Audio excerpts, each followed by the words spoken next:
Alexa, play gratis. Cepetan, dibentak. Tombol merah, tombol merah, tombol merah. Jangan lupa, cepetan, gratis. Semangat. Oke.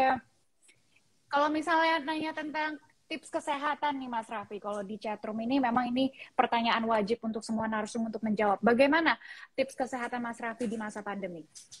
Kalau kesehatan itu yang paling penting mindset kita dulu. Mindset kita positif, kita harus sehat, kita harus kuat.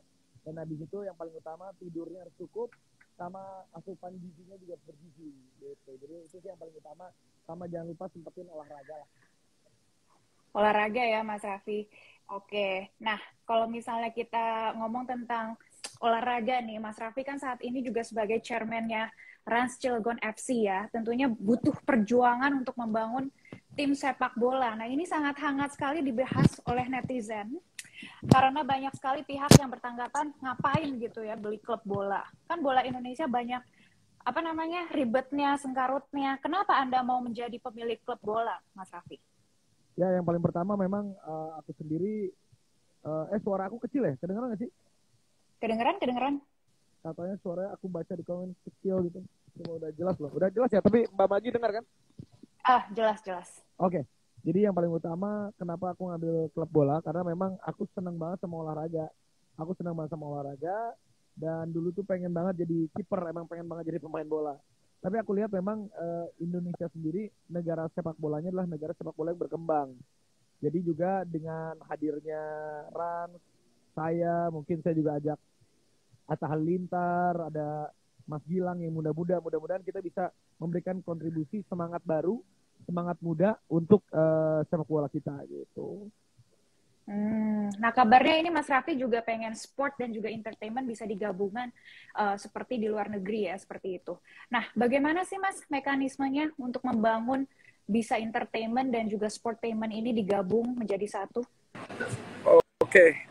Kalau sport and entertainment kayaknya memang di luar negeri itu semuanya udah banyak digabungin dengan entertainmentnya.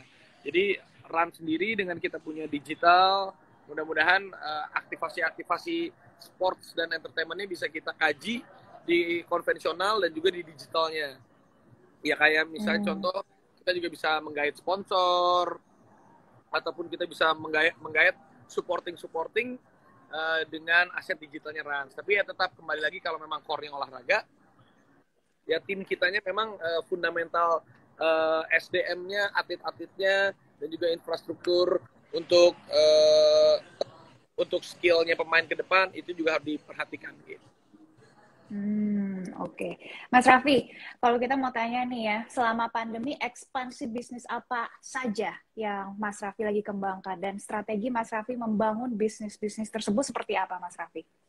Ya, kalau untuk selama pandemi ini rasanya karena Rans kita core-nya itu kan di entertainment, lifestyle, sport, ada juga beberapa makanan-makanan. Jadi kita tetap kita produksi, kita tetap bikin semuanya dengan kita digitalisasikan.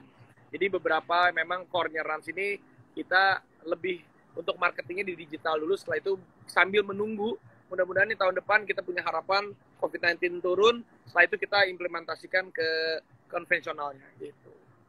Oh, keren ya Mas Raffi.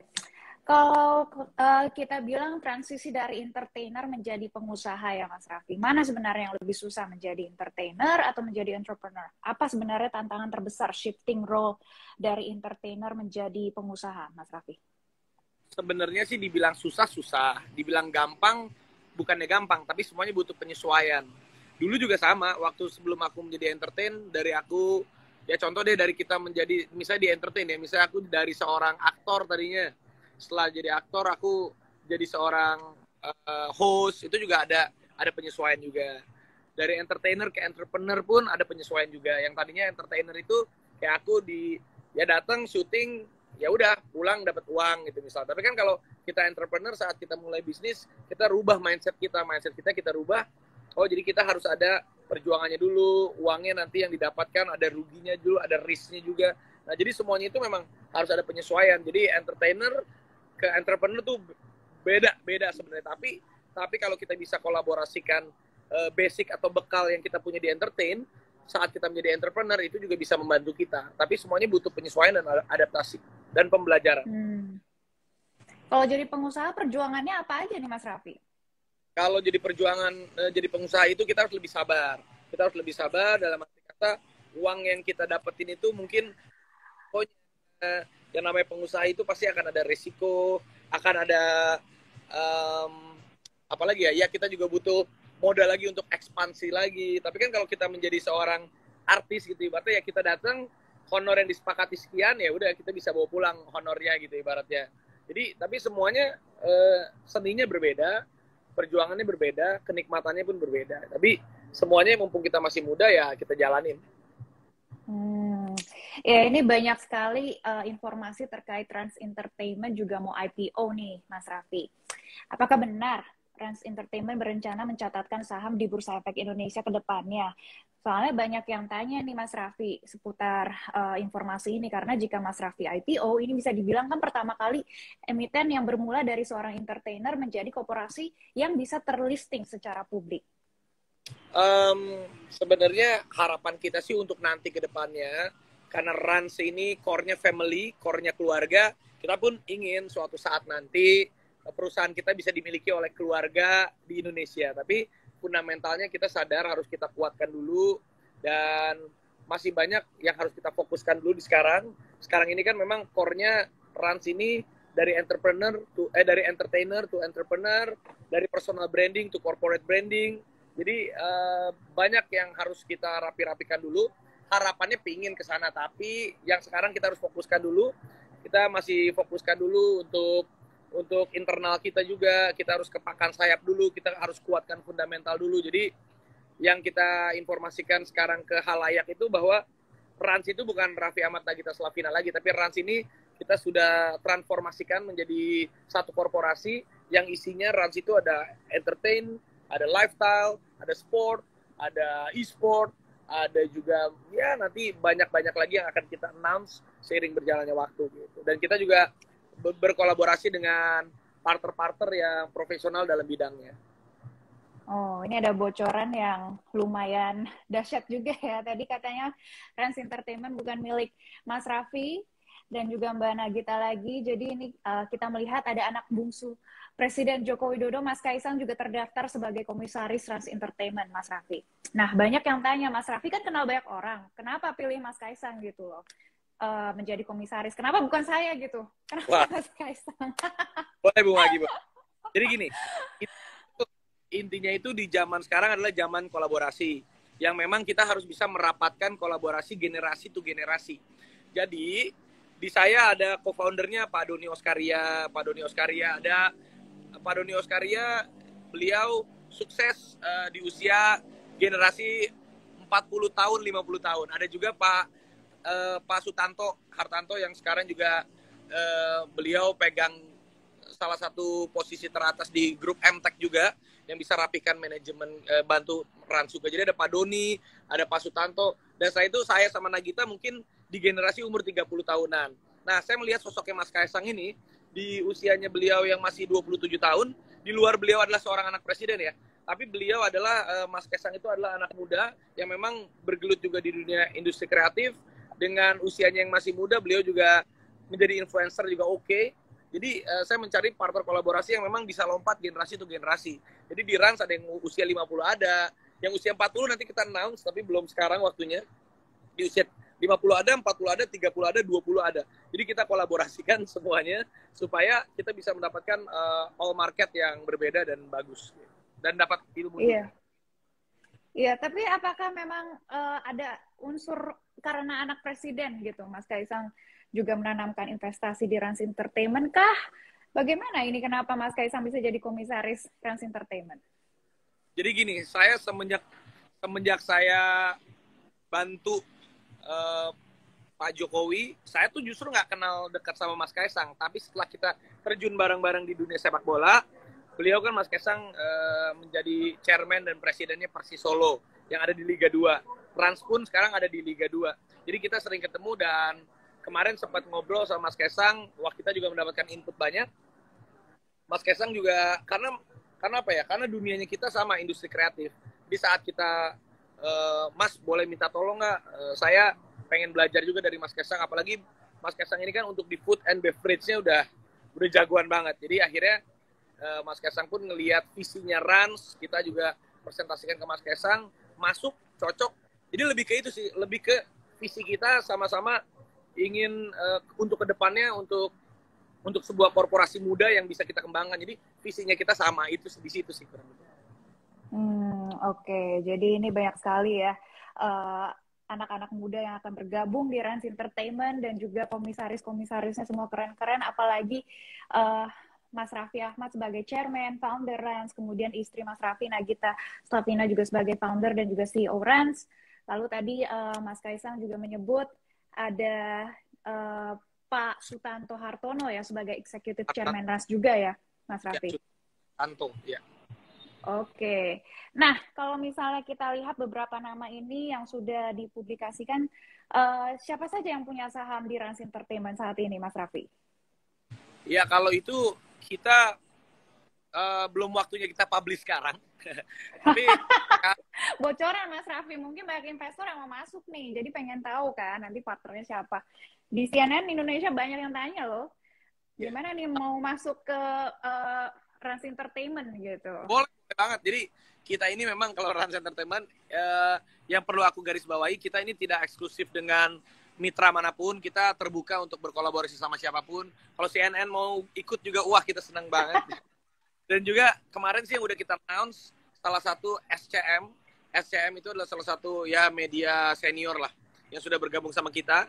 Dan setelah itu juga ada beberapa individu-individu, tapi kita belum bisa publish sekarang sih. Mungkin nanti kalau udah rampung semua di akhir tahun atau di awal tahun, kita akan publish satu persatu dan siapa nanti pun yang akan berkolaborasi sama kita. Gitu. Oke. Ya, Mas Raffi kan sebenarnya kan sebelumnya entertainer dan sekarang kan jadi pengusaha yang bentar lagi mau IPO nih. Wah, ini kan sukses banget ya Mas Raffi kalau misalnya bisa IPO juga ya. Karena kan itu diakui oleh publik seperti itu. Lalu apakah selanjutnya ada planning mau terjun juga di politik? Ya, kalau saya sih belum ada arahan ke sana dan saya lagi masih tetap fokus. Saya tetap fokus di entertain dan di entrepreneur dan juga di bisnis Rans yang lagi saya bangun ini. Jadi saya bukan bilang saya anti politik, enggak. Saya sangat menghargai politik dan saya juga banyak belajar dari politik. Tapi untuk waktu-waktu sekarang ini, waktu-waktu dekat ini, rasanya karena badan saya cuma satu, saya nggak bisa berbelah. Jadi sekarang saya fokus untuk ngurusin Rans. Karena ini Rans ini kan baru mau 4 tahun dan lagi baru belajar berjalan. Jadi saya harus fokus dulu di Rans. Ada sepak bola juga, ada basket juga, ada beberapa nih unit-unit baru, nanti ada Rans Zoo, ada Rans Carnival, ada apa. Jadi kayaknya saya akan fokus ke sini dulu untuk ya sampai ini benar-benar jadi dulu. Dan habis itu ya saya juga anak udah mau lahiran lagi. Jadi ya anak dan bisnis dulu lah saya prioritaskan. Tapi ada kemungkinan begitu ya terjun di politik seperti itu? Kalau saya bilang sih, saya nggak bilang enggak, saya bilang nggak bilang iya. Cuman yang namanya takdir manusia nggak pernah tahu. Tapi kalau untuk sekarang, saya dari kecil memang jadi artis aja nggak ada keinginan dan nggak ada mimpi jadi artis. Jadi nggak pernah tahu. Tapi saya sih hidupnya karena dari kecil, dari umur 13 tahun saya udah kerja. Pinginnya saya di usia 40 tahunan saya bisa menikmati hidup lebih santai. Itu sih pinginnya itu. Jadi ini goalnya 40 tahun udah mau pensiun seperti itu. Life begin at 40. Kalau gue pengennya life happy ever after at 40 gitu. Widih, mantep. Jadi 40 tahun ya. Jadi ini masih ada 5 tahun lagi dong Mas Raffi. Kita genjot. Nah, kalau misalnya kita lihat 5 tahun ini lagi ya, sebelum menuju ke pensiun dini nantinya, target apa lagi dalam 5 tahun mendatang, Mas Raffi?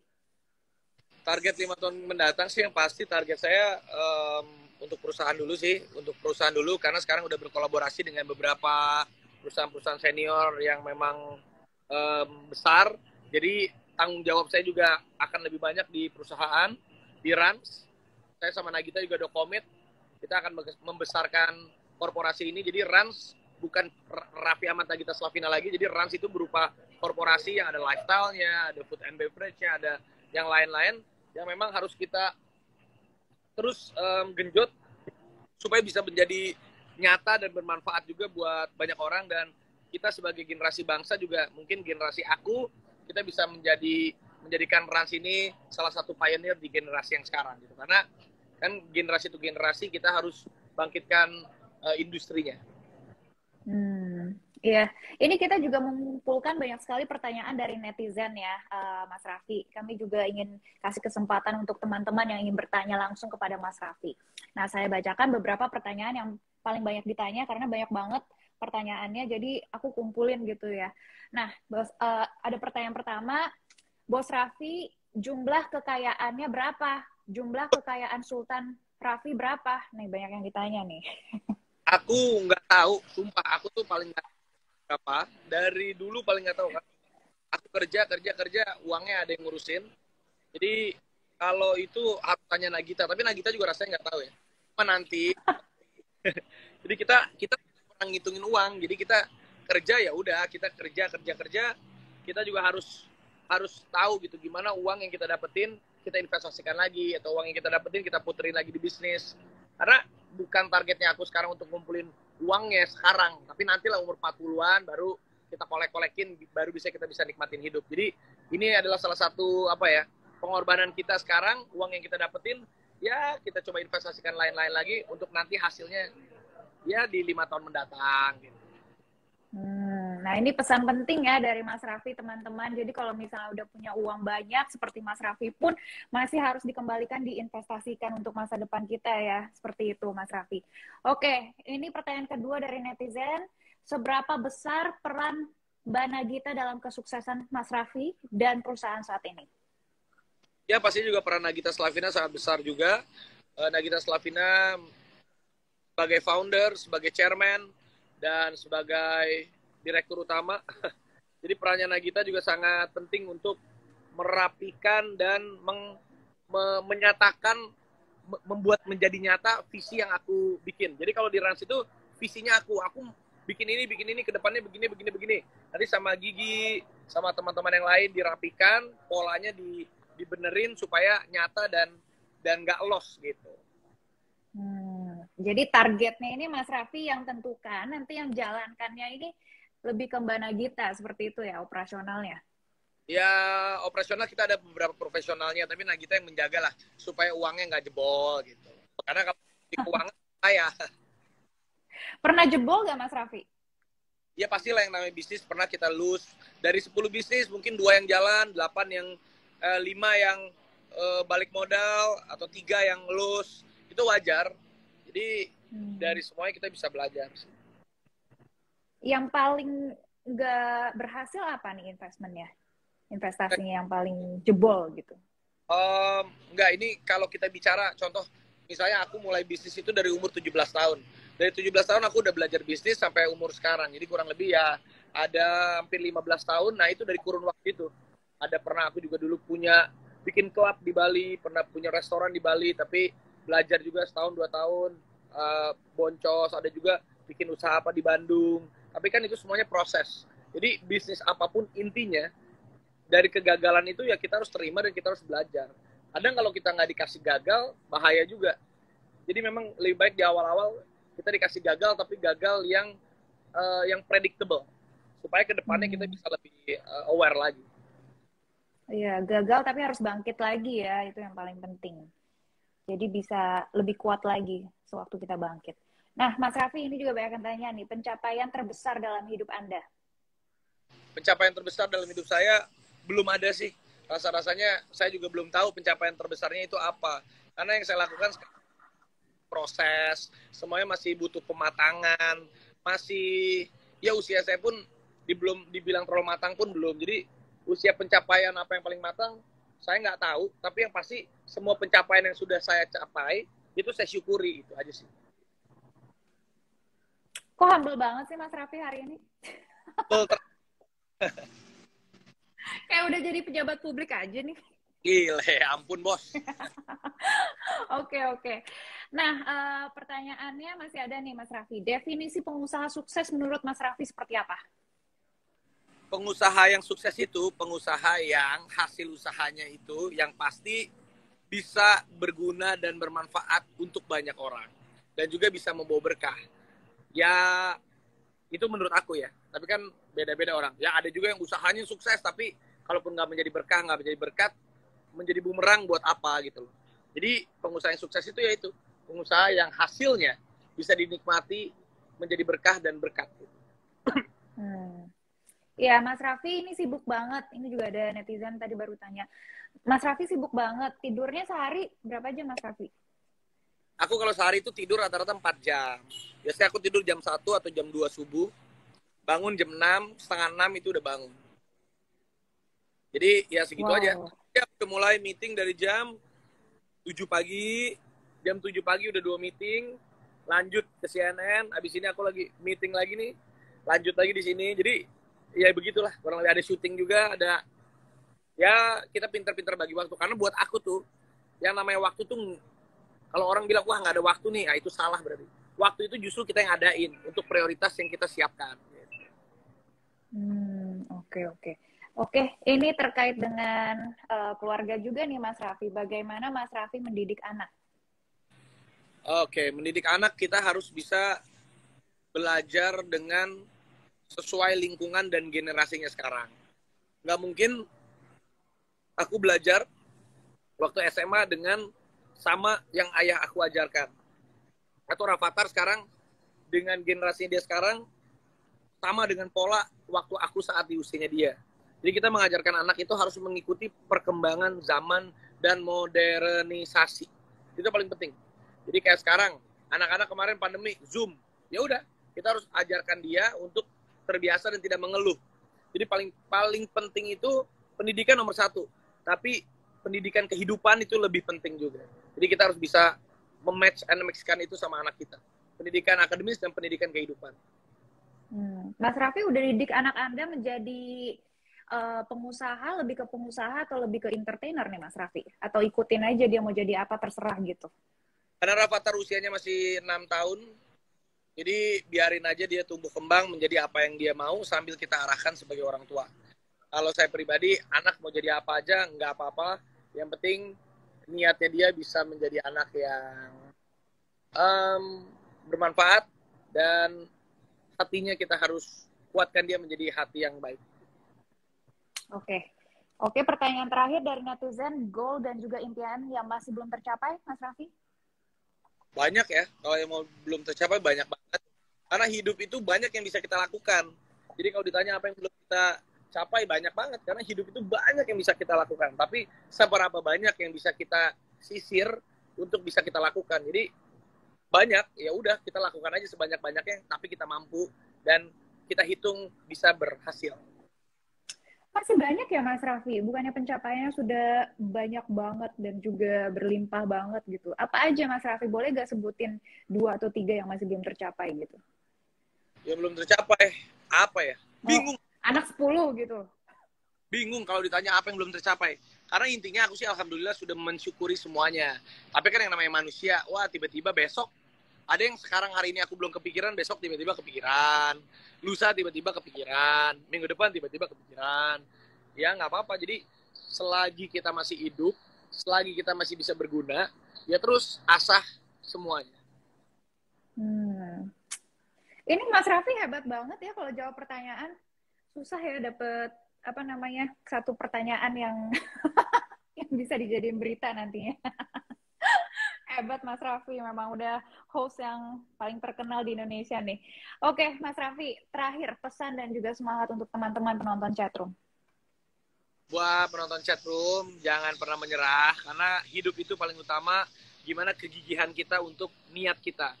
Gak akan ada yang namanya Superman, itu gak ada. Yang ada super team.